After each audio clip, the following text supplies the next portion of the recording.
أعنتي لنفس السبب نحكينا سمعيتن وشتاو دليتن فصم ما يحسون يوم حانتو قال مساقا كتزارب ويقول أبطاقا كتول لكلا لبا وشتو انتا يبالكم زالو بنصور كتفلت انتا دليقا نابتوم كآفاز وصق على زي كونس نابتوم مشتر زحاو عينتا تمت قالات حاسوتن مقاراجاتتن خوني يخول يوم سبات سمعيتهم نمحذا بغالات كتصاوتو يخول يوم أعنتقن نوس ومرا بتنقاغا زحاوه حكا سعبت فورن بهاقن بقهادي يقالعوا يوم لومي أو أندروميدا مايند دكنستي زلون فولي ديليوت ويدما فوري نمغلاس بعين تراي صدوم حموش تمشتراو ملكتاتن نزو قانقوازي ترديخا كميجيركا حكاña محاوراو مرددا كمتهانت سري سنلبوناو مفتحتاتن بعمقوت كنرينا دكنستيو سمعتن بأكلاو قانقو هقلصا كلوا عينتن قداماي ملختنيا يوم إذ دما بسنكي مايكرو إكسبريشنز بهال دقيق نايقصن عينتن منقصقاس يوم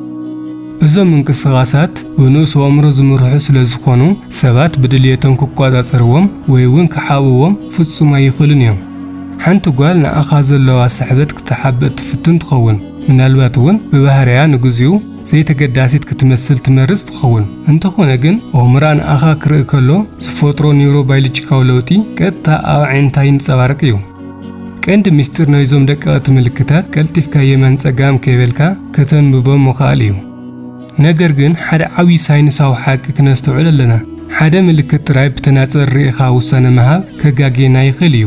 እዞም ምልክታት ውጽኢታውያን ዝኾኑ ሓቢሮም ጥሙር ምልክት ፈጢሮም ክረኣዩ ከለዉ ጥራይ እዩ።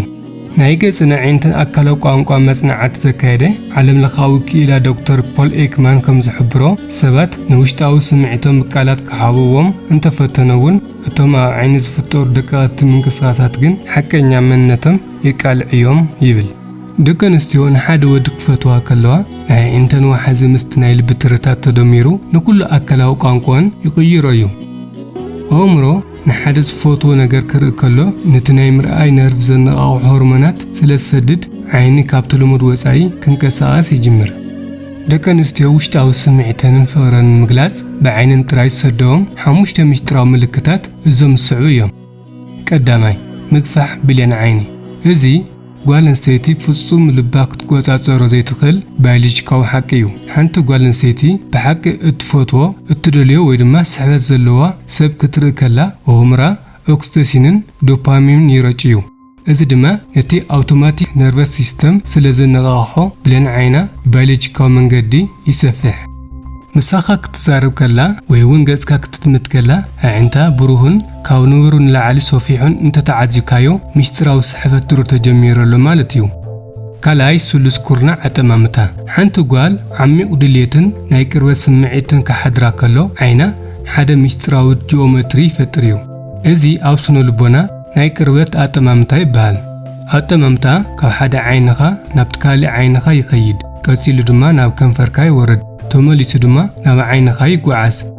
እዚ ምንቅስቓስ ብንኡስ አእምሮ ዝፍጸም ኮይኑ ስምዒታዊ ቅርበት እደለለኹ ዝብል ቃላት ዘይብሉ ዓውዲ ጻውዒት እዩ። ኣብዚ ክተስተውዕሎ ዘለካ ነገር ሓደ ግዜ ሰባት ቃላትካ ንምክትታል ከንፈርካ ክጥምቱ ስለዝኽእሉ ምስ ካልኦት ምልክታት ኣዛሚድካ ክትፈልዮ ይግባእ። ሳልሳይ ምድግጋም ምዕጻውን ምኽፋትን ዓይንቲ ምስ ሓደ ኣብ ውሽጢኻ ብርቱዕ ስምዒት ዘለዓለካ ሰብ ክትዛረብ ከለኻ አእምሮኻ ብዝበለጸ ስለዝነጥብ ዓይንትኻ ካብቲ ልሙድ ንላዕሊ ብተደጋጋሚ ክዕጸዋን ክኸፈታን ይኽእላየን። ኣብ ስነ ልቦና ብበዝሒ ምዕጻውን ምኽፋትን ዓይኒ ብዙሕ ግዜ ምስ ጭንቀትን ጸጥን ዝተሓሓዝ እዩ።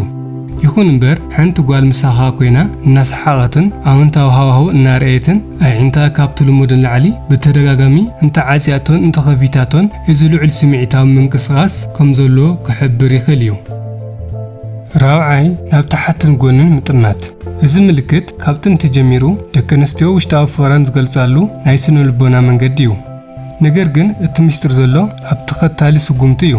ሓንቲ ጓል ናብ ዓይንኻ ትኩር ኢላ ጠሚታትካ ቀልጢፋ ዓይና ናብ ታሕቲ ወይ ድማ ናብ መሬት እንተደፊኣቶ ድሕሪኡ ድማ ስውር ዝበለ ፍሽኽታ እናርአየትን ሕፍረት እናተሰምዓን ናብ ጎኒ እንተደርብያቶ እዚ ናይ ሓቀኛ ሕፍረትን ፍቕርን ምልክት እዩ።